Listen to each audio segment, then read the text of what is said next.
لیکن آپ کی پارٹی کے کچھ لوگوں کا یہ موقف ہے کہ علی امین گنڈاپور صاحب کا جو ایک ایگریسو اپروچ تھی وہ اس کے بالکل اپوزٹ جا رہے ہیں. وہ ایک طرف تو محسن نقوی کو نشانہ بناتے تھے تنقید کا, پھر ان کا وارم ویلکم بھی کرتے ہیں, گلے بھی ملتے ہیں, وہ ملاقاتیں بھی کر رہے ہیں. وہ شاید میرا خیال سے آپ کی پارٹی سے یہ آوازیں اٹھنا شروع ہو گئی ہیں کہ مفاہمت کا راستہ اپنانے کی کوشش کر رہے ہیں, کیونکہ بہرحال ظاہر ہے صوبے کے مسائل ہیں اور پھر فنڈز وغیرہ اپنے وفاق سے ہی لینے. پارٹی سے جو آوازیں اٹھی ہیں وہ ان کو اچھی جگہوں پہ پوسٹ کرنا ہے.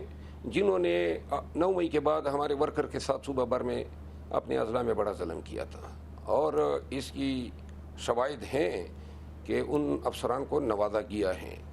اور چونکہ وہ پولیس کے محکمے سے ہیں اور وہ آئی جی کے محتاط ہیں, اور آئی جی 2016 پولیس ایکٹ کے تحت سپاہی سے لے کر ایڈیشنل آئی جی تک کے تبادلے خود کرتا ہے, اور ابھی تک آئی جی وہی ہے جنہوں نے اپنے آقاؤں کے اشارے پہ ہمارا جینا تنگ کر دیا تھا, 2 بار کر دیا تھا.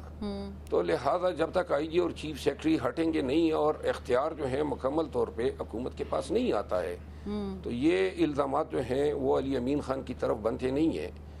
اور دوسری بات یہ ہے کہ آپ نے محسن نقوی کی بات کی. محسن نقوی صاحب نے یہ وہی شخص ہیں جنہوں نے علی امین کو 11 اضلاع میں پھرایا, اور جنہوں نے علی امین کے پاؤں کے ناخن اتارے, جنہوں نے علی امین کے گردن پہ الیکٹرک شاکس دیے, جنہوں نے علی امین کو جب بھی یہ یہاں سے ڈیگ خان سے اسلام آباد سے جب ان کو سندھ لے گئے 36 گھنٹے ان کے گردن اور پاؤں میں ہتھکڑیاں ڈالی.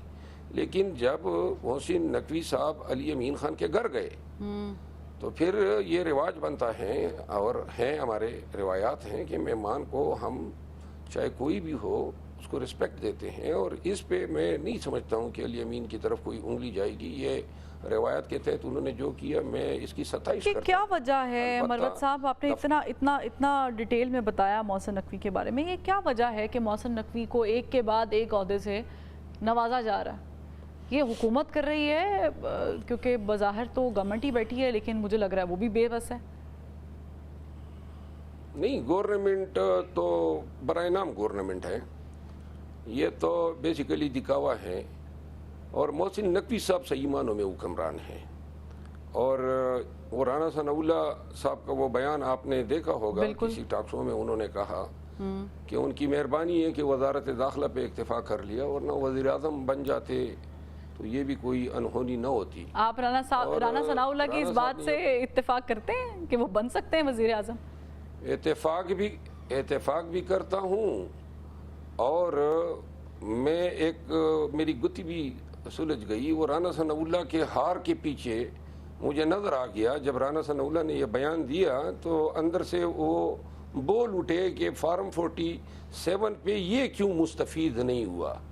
اس لیے نہیں ہوا, اور بلکہ پورا فیصلہ آباد کہ رانا ثناء اللہ اگر مستفید ہو جاتا تو انٹیریئر کے لیے بڑا ہی مضبوط کینڈیڈیٹ ہوتا, تو لہذا سرے سے پتہ ہی کاٹ دیا انہوں نے. نہیں تو پھر اگر مروت صاحب اتنے لوگ مستفید ہوئے ہیں فارم 47 سے, اور صرف رانا صاحب اس لسٹ میں شامل ہے جو مستفید نہیں ہوئے, تو لوگوں نے کیوں نہیں چاہا, ان کی پارٹی نے کیوں نہیں چاہا کہ وہ بھی وزارت داخلہ سنبھالیں اور ان کی جگہ محسن نقوی آئے؟ یہ ظاہر نون لیگ کا اپنا فیصلہ تو نہیں ہوگا.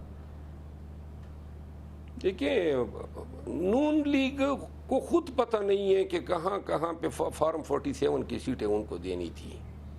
یہ تو دینے والوں نے دی ہے. کون دینے والا ہے؟ یہ تو نہیں ہوا ہے کہ دینے والے وہی ہیں جو 2 سال سے حکومت چلا رہے ہیں, جنہوں نے خان کا بوریا بستر گول کیا, اور جو 2 سال میں جنہوں نے ملک میں انت مچائی ہوئی ہے. یہ آپ دیکھ نہیں رہی ہیں کہ, لیکن ایک چیز ہے کہ جب ظلم جو ہے نا وہ حد درجہ چاہ جائے تو انصاف کی چمک جو ہے نا وہ بہت بڑھ جاتی ہے. اسی لیے سپریم کورٹ کے یہ جو 7 ممبر لارجر بینچ ہیں, اس کی طرف اب پوری قوم کی نظریں اٹھی ہوئی ہیں. اچھا, کیونکہ